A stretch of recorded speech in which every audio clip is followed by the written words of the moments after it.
The challenge of centuries, the grand hall of the Galactic Science Council on Epsilon Prime was a marvel of alien architecture. Towering pillars of crystal and metal arched into a dome that glowed with soft violet light. Statues of the greatest alien mathematicians, now long gone, lined the walls, each one carved in perfect geometric patterns. Hundreds of delegates from dozens of species sat around a circular table that floated above the polished floor. At its center, a hollow screen displayed the infamous epsilon equation, an immense set of symbols and variables that had defeated every mind in the galaxy for over 10,000 years. Council President Emma Ross, an Earth-born diplomat who had earned her position through sharp insight and calm judgment, tapped her gavel. "We convene today for the 167th review," she announced in measured tones. "As you all know, this equation has remained unsolved despite our greatest efforts. Today, I open the floor to any new proposals." A ripple of murmurs spread through the chamber. Alien scientists rose one by one, each presenting elaborate theories. Their voices were deep and resonant, but the complex symbols they spoke sounded like poetry no one could understand. On the far side of the galaxy, Earth students gathered in dorm rooms to watch the live broadcast. John Miller, a 19-year-old math undergrad at Orion University, settled onto his narrow cot with a cup of coffee. His roommate Mike lay on a beanbag, doodling fractals on a tablet. Neither expected much. No human had even come close to solving the epsilon equation. But John felt a strange pull. He leaned forward and scribbled furiously on a paper napkin. The napkin was crumpled and stained, but John saw patterns in the negative space between the symbols on the screen. What if a different perspective one, unburdened by alien tradition, could unlock the answer? Back in the council hall, Dr. Tovar, the oldest living alien mathematician, stood to speak. His voice carried the weight of centuries. "Esteemed colleagues," he began, "we have exhausted our primary methods. I propose a new field, the hypercomplex manifold approach, to reframe the equation's dimensions." The hollow screen shifted to show dense diagrams of shifting hyperspheres. Delegates nodded in approval. Charts and data streamed across smaller screens around the room. None noticed the tiny napkin icon blinking on the hollow screen's lower corner, a delayed message from Earth's embassy. Carrying John's sketch. On Earth, John and Mike ran simulation checks. They entered John's napkin sketch into the university's simple solver program. To their shock, every test matched. The solver confirmed the core result with perfect precision. Mike stared at the lines of code, then at John. "You really did it," he whispered. John's heart pounded. He erased a coffee stain and copied the napkin into a fresh email. "Send to Ambassador Nina Clark," he instructed. Mike clicked send, but the university's slow interstellar link dragged the message into a queue behind thousands of routine data packets. Back at Epsilon Prime, the council session was moving toward adjournment. President Ross called for final remarks. "We will assemble again next cycle," she declared. "Until then, let us refine our current proofs." Delegates rose and filed out. Only Dr. Tovar lingered, frowning at the hollow screen. A flicker of the napkin icon caught his eye, but he dismissed it as a system glitch. The chamber fell silent. The heavy doors hissed shut behind the last ambassador. On Earth, the email finally cleared the queue and pinged the council's secure server. Ambassador Clark received the message in her private quarters. She glanced at the napkin sketch brown, coffee smears and all, frowned. "What is this?" she muttered. She knew protocols forbade amateurs from submitting to the council. She tapped her communicator. "Mr. Miller's proof has arrived," she reported to President Ross. "It's single quotes S ... a napkin sketch." Back on Epsilon Prime, President Ross was packing her notes when Clark's transmission arrived. Ross tapped her wrist console. "Bring it up on the hollow screen," she ordered. Clark obeyed. The chamber cleared in moments, and Ross alone gazed at the simple napkin drawing, its ink lines forming a pattern no alien mind had seen. The symbols aligned in a strange symmetry, like holes in a woven fabric. Ross felt a tingle of excitement and anxiety. Could this unassuming human idea really solve what had baffled them for millennia? She tapped her gavel once more. Call an emergency session, she commanded. Outside, the twin suns set behind glass walls, casting long shadows across the empty seats. For the first time, the galaxy's greatest minds would sit in stunned silence, waiting to see if a human, armed with nothing but a napkin and fresh eyes, truly held the key to the ancient epsilon equation. And somewhere on Earth, John Miller watched the violet sky through his dorm window, unaware that his humble sketch had just changed the course of galactic history. Asterisk, a napkin revelation. John Miller sat at his small desk long after midnight. The only light coming from a flickering desk lamp and the hollow feed showing the council's emergency session. He smoothed out the crumpled napkin, its edges stained with coffee rings and rough creases. The napkin had traveled thousands of light years from his cramped dorm room, through Earth's embassy network, into the heart of the Galactic Science Council. John could not believe it. He stared at the familiar symbols he had sketched, loops, and lines forming a pattern no alien method had revealed. His roommate Mike glanced up from his tablet. "You haven't slept?" Mike asked, voice thick with fatigue. He rubbed his eyes and tapped at the screen, where code was running through. One of John's equations. "The solver just confirmed it again," he said. "Every time, same result." John nodded, tracing the ink lines with his finger. "It's so simple," he whispered. "Why didn't anyone see the symmetry in the negative space?" He tapped. A pen against the napkin. "Let's reiterate it step by step, just to be sure." For the next few hours, they worked through each term on the napkin. John explained his reasoning in plain English, while Mike translated it into code. They checked associativity, commutativity, and every subtle shift in the variables. Each pass reinforced their confidence. The napkin proof held up under scrutiny. As dawn crept over Earth, John's heart raced with a mix of triumph and exhaustion. He folded the napkin and placed it inside an envelope addressed to Ambassador Nina Clark. Earth's interstellar mail system was reliable but slow. Messages joined a queue of millions academic paid logs, personal letters. John pressed send on the embassy's secure channel, then watched the progress bar crawl at a frustrating pace. It could take hours before they read. He muttered. Mike shrugged. "At least they'll see it before the council session ends," he said, trying to sound optimistic. But John knew the council on Epsilon Prime moved with alien deliberation. Hours on Earth might mean days to them. Meanwhile, Ambassador Clark paced her private quarters aboard the Earth Embassy Station in orbit around Epsilon Prime. She had barely slept herself, anxiously awaiting the morning's developments. When the personal comm unit buzzed, she flicked. A small envelope icon blinked with a single new message. She opened it and frowned. The subject line read simply, "Epsilon equation, napkin sketch." Inside was the stained napkin image and a brief note. "Please forward this to President Ross, J. Miller, Orion University." Clark's brow knit. Protocol forbade amateur submissions, but the council's emergency session had been called specifically for new solutions. She tapped her console. Back in the council chamber, President Emma Ross and Dr. Tovar awaited Clark's report. Delegates from various worlds murmured among themselves, unsure why the session had been reconvened on such short notice. Just then, Clark's voice echoed through the hollow audio system. "President Ross, colleagues, I have received an urgent submission from Earth, a sketch on a napkin, claiming to solve the epsilon equation." A stunned silence fell. Ross raised a single finger. "Show it," she commanded. Clark projected the napkin onto the grand, hollow screen. The chamber lights brightened as every curved line and ink blot appeared in high resolution. Delegates gasped. The simple sketch stood in stark contrast to the council's complex manifold models. Tovar's long fingers curled around his robe. This is the same pattern," he whispered. "But how did a human conceive it?" Ross peered at the napkin. She turned to Clark.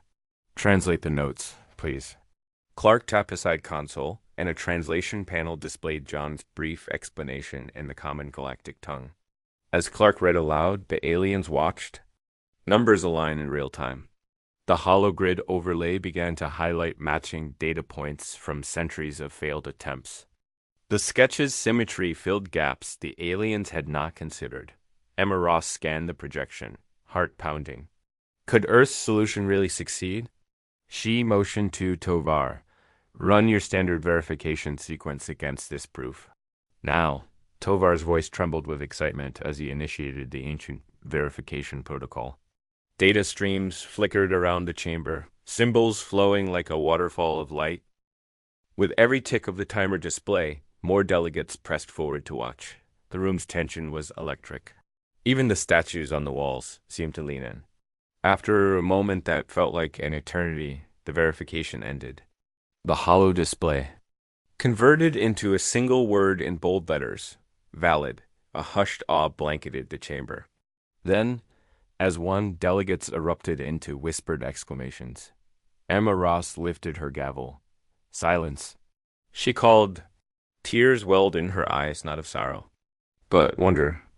In that instant, the humble human napkin had rewritten the galaxy's understanding of mathematics. On Earth, John's phone beeped. A single message. Report to embassy immediately. Details on way. He and Mike shared a look of shock. Within minutes, they packed the napkin, their laptops, and a few clothes. Mike grinned. I think we're going on the wildest field trip in history. John managed a shaky laugh. Let's hope our napkin doesn't tear.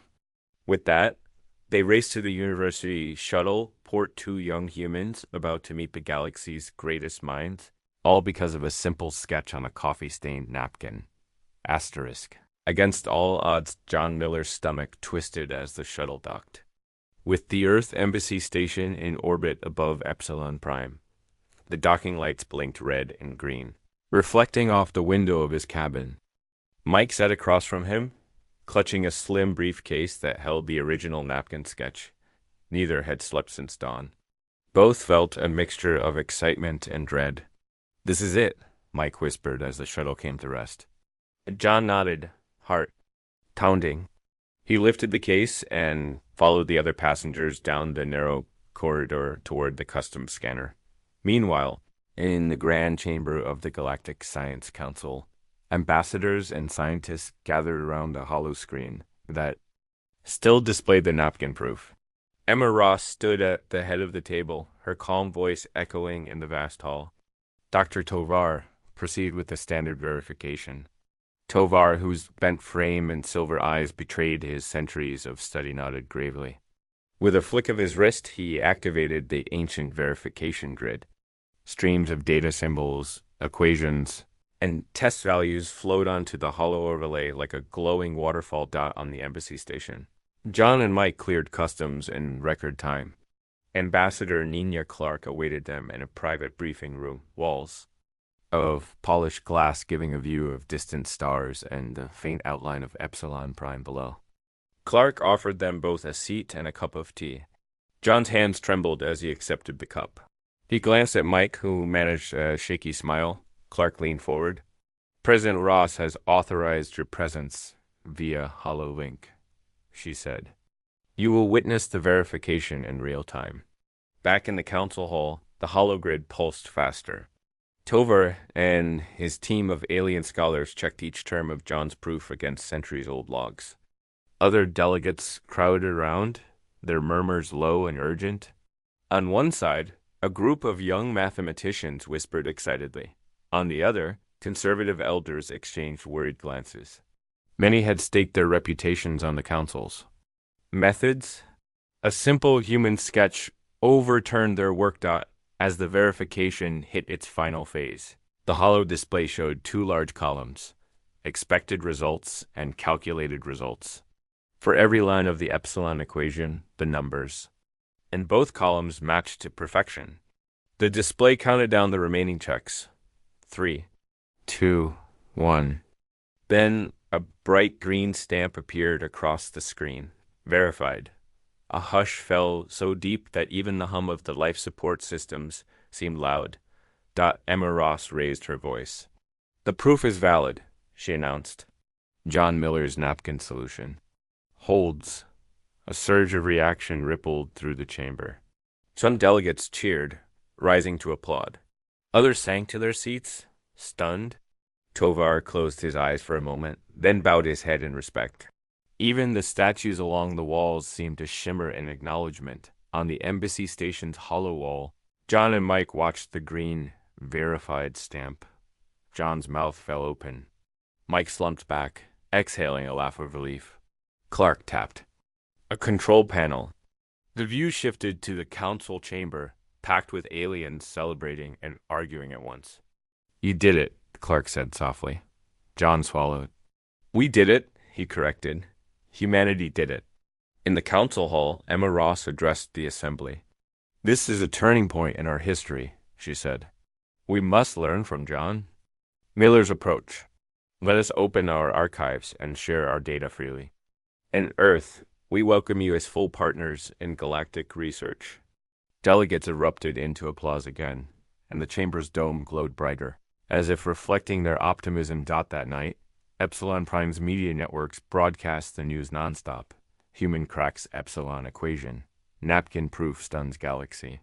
Young Earth prodigy wins council's praise. On Earth, newsfeeds reported the same. John and Mike became overnight celebrities. Social media was flooded with posts praising human creativity and daring. Some alien worlds even sent congratulatory messages, offering collaboration and exchange. Programs, but not everyone was pleased. A faction of hardliners in the council feared Earth's rising influence. In a dark corner of the chamber, a group led by the veteran scholar Chorus muttered among themselves. If humans can upend our oldest problems, what else might they challenge? Chorus asked, his tone low and suspicious. Others nodded gravely, their eyes fixed on the bright, hollow screen that still displayed John's proof. On the embassy station, John and Mike returned to their quarters, exhausted. John unfolded the napkin once more, tracing the lines that had changed the galaxy. It feels unreal, he said. Mike placed a hand on his shoulder. Tomorrow you'll make history again when you present your method in full. John nodded, determination replacing shock.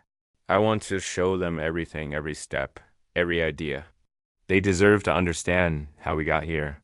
Below them, Epsilon Prime spun in silent orbit around its suns. In the council's chamber, the cheers and debates continued long into the night. Across the galaxy, scholars began to revisit their own work with fresh eyes. And on that small, coffee-stained napkin, a new era of cooperation and competition was born, all because a human dared to look at an ancient problem with simple, fearless logic. Asterisk galactic shockwave news of the verified napkin proof spread across star systems faster than any warp vessel. On dozens of worlds, hollow networks interrupted regular programming to broadcast the moment the Epsilon equation fell. In the capital of the Androsian Empire, crowds gathered around street displays, cheering as the simple napkin sketch appeared on the screen. Alien academies paused lectures and opened their archives. Even the remote outpost station of the Solari Research Collective replayed the council footage in endless loops. Back on Earth, John Miller and Mike returned to Orion University under a wave of media frenzy. Reporters clamored for interviews, calling John a human genius and a galactic wunderkind. He moved through the corridors in a haze, signing hollow posters and answering questions in the campus atrium. Despite the applause, John felt uneasy. The napkin sketch had solved the ancient problem, but he worried how other worlds would react. Would they embrace Earth as an equal, or resent its sudden rise? On Epsilon Prime, the Galactic Science Council convened an extraordinary session. President Emma Ross addressed the assembly with firm calm. We have seen how a fresh perspective can upend centuries of work, she said. Now we must decide our next steps. Some delegates cheered. Others, like the veteran scholar Chorus, sat silently with crossed arms. When Ross opened the floor, a dozen spoke at once. Worlds rich in scientific tradition vowed to share data freely. Others warned that too much openness might weaken their own influence. Meanwhile, Ambassador Nina Clark organized a series of bilateral talks. She met with envoys from the Solari Confederation and the Tyrex Star League, offering Earth access to joint research facilities. Many accepted eagerly, eager to study John's method firsthand, but a minority balked. At a closed-door meeting, the austere envoy Lyra of Tyrex said, Earth's sudden leap forward disturbs the balance. We must ensure that no single world dominates. Clark diplomatically assured Lyra that Earth sought partnership, not supremacy. Back in the bay, the Unity's dawn shuddered as the drive engaged. Light danced along the ship's propulsors in shifting patterns of cyan and gold. The vessel hovered inches above the floor, then lifted smoothly. Gasps echoed through the crowd. As the drive reached full power, a transparent energy field enveloped the ship, distorting the air like heat haze. Then, with a gentle lurch, the Unity's dawn shot forward and vanished into the test corridor designed to simulate deep space conditions. Seconds later, sensors confirmed success. The ship reappeared at the far end of the corridor, its hull intact and systems stable. A cheer erupted that shook the bay's structures. John exhaled, relief flooding him. Mike slapped his back. We did it. Lucy's eyes shone. This will change everything. But amid the jubilation, Dr. Tovar's "-cum" crackled. It was Velen's voice. This success is an illusion. We will prove your human methods are flawed. The message ended. Abruptly, John's smile faltered. He looked at Lucy. They're not finished. Lucy frowned. Then we must stay vigilant. That evening, a council session convened to discuss next steps. The Unity's dawn test data streamed across the hollow screen. Worlds debated the implications. Faster travel, new trade routes, medical supply lines, even emergency evacuations where none had been possible before. Most voices hailed a new age of exploration and unity. Yet Chorus stood, arms folded. This drive relies on a single human insight, he warned. Should that symmetry fail under different conditions, the consequences could be catastrophic. He called for further tests under extreme circumstances before widespread deployment. Emma Ross countered calmly. All new technology faces risks. We must balance caution with progress. Let us establish a joint task force to oversee additional trials. Delegates voted overwhelmingly in favor. Velen and his allies dissented but held no veto. Still, their murmurs of distrust followed John and Lucy as they left the chamber. Late that night, John, Lucy, and Mike reviewed the Unity's dawn performance logs and the embassy lab. The data showed flawless results, but John noticed minor fluctuations in the energy harmonics when the drive shifted modes. It's within acceptable range, Mike said. But if those spikes grow, John tapped a finger on the table. We need to refine the algorithm, add redundancy. Lucy nodded. I'll assemble a team to adjust the code. We'll run extended simulations before our next test. Over the following days, human and alien engineers worked side by side, tweaking parameters and running stress tests. John led brainstorming sessions in low-lit rooms, sketching variations on napkins, whiteboards, and tablets. Every evening, the team debriefed under the station's stars, forging bonds stronger than any fractional divide thought by the end of the trial period. The Unity's dawn had completed dozens of successful mock transits through asteroid fields, solar flares, and simulated combat zones. Even Chorus conceded in a diplomatic message. The results are indisputable. I withdraw my objections. For now. His "for now" lingered in the air, but the council adopted the hybrid drive into its official registry dot as the team celebrated in the embassy's lounge. John gazed at the napkins strewn across the table, each one a key to a new breakthrough. He folded one, smoothing its creases. This is just the beginning, he said softly. Lucy raised her glass. To beginnings and to keeping our promise of unity, John smiled. To unity.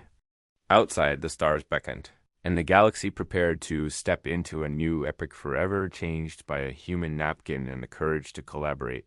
asterisk legacy on a napkin years later.